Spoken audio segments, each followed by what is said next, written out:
All right, guys, we had a trash compactor malfunction today.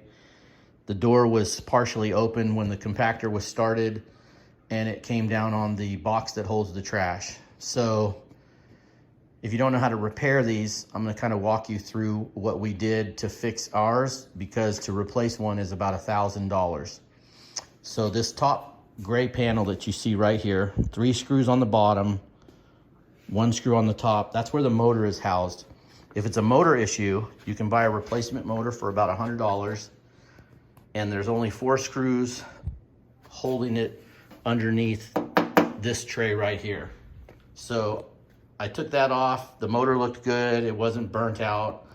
So then I took this bottom panel off that you see right here. There's 2 screws on the bottom.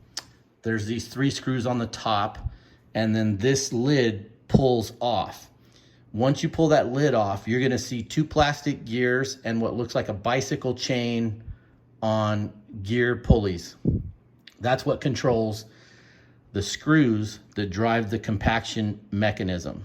So basically, if it's stuck, all you have to do is unplug the piece of machinery, take that bottom panel off, and then you can actually hand turn the plastic cog that the bicycle chain runs on to open and close the compactor on those screws.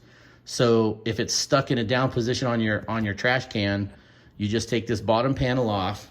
There's literally 5 screws. Hand turn the chain mechanism to open or close the compactor, and you're back in business. It's easy. It's a 5-minute fix, saving you $1,000.